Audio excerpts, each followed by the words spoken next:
I love what you said earlier about everything working in tandem.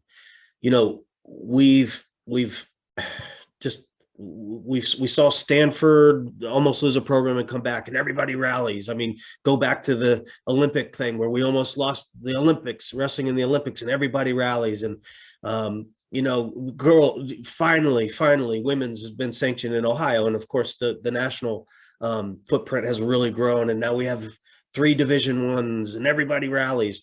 But nobody ever thinks about referee. If I show up to do my part and shoot um, matches and interviews at Athena Nationals next year season, and there's no referees there, guess what's not going to happen?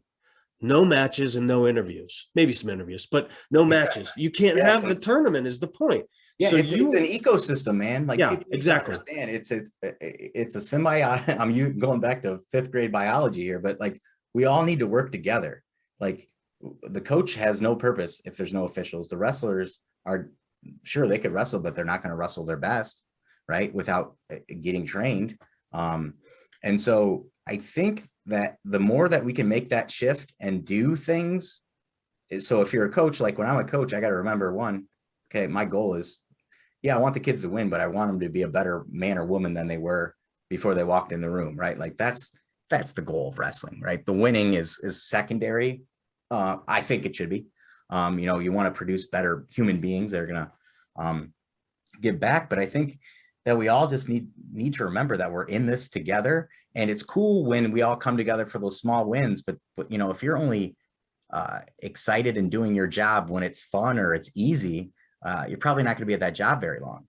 Yeah. So we all just need to understand that we have a part to play and do it. And it's not hard work. You know, it's work. It's talking with wrestling people, man. Like, that's why this is so cool. Like, people are like, you do a podcast with officials? I'm like, heck yeah, I get to hear a whole different perspective that no one ever hears. I get to talk wrestling. It's the best job in the world. If I can make it full time, I would. But you're exactly right. We need to figure it out, like, because I'm telling you right now, like, coaches are causing officials to leave. And that anyone that thinks that's not true, I would just say take a self-assessment and just look at how we treat them. You know, it's gotten to the point now for me, like, I know sometimes I can be angry and argue a call. So what do? Before every tournament, I introduce myself to every official and give them my business card, because it's much harder to lose your mind to someone that has your contact information and knows your name, right?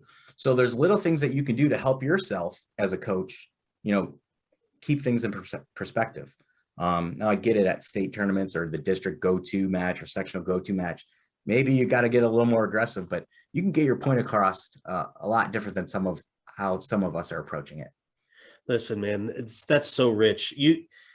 If as a wrestler, and again, I wasn't one, but I've interviewed enough to know that at 40 years old, you don't look back to your go-to match and say that ref screwed me.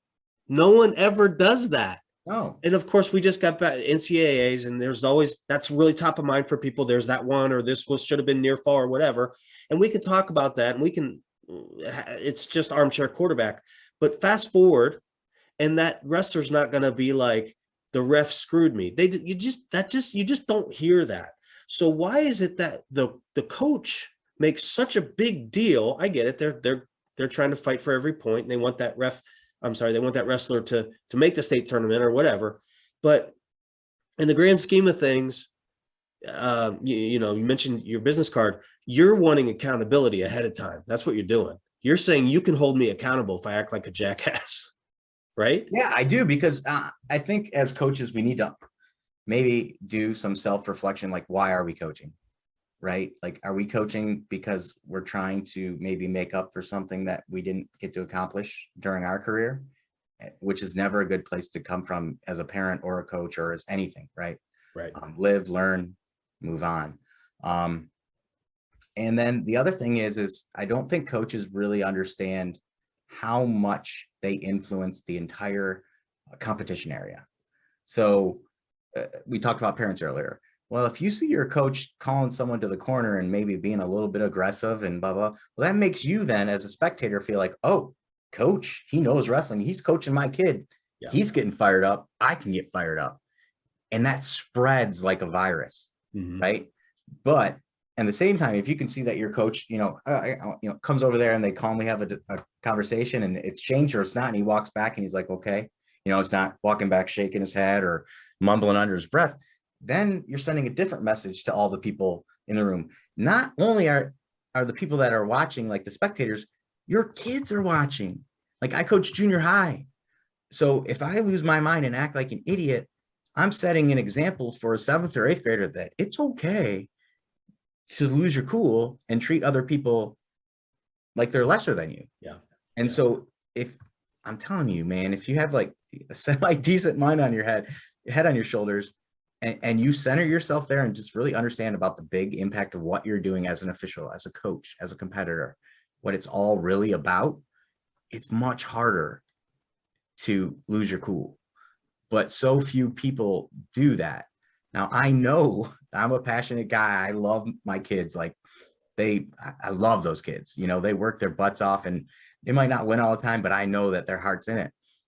And I know that great things are ahead of them, but I could mess them up by how I behave. I could derail all of that. I want them to win, but at what cost? Do I want to teach them the right lesson or the wrong lesson? And I think a lot of that comes back to servant leadership, serving people.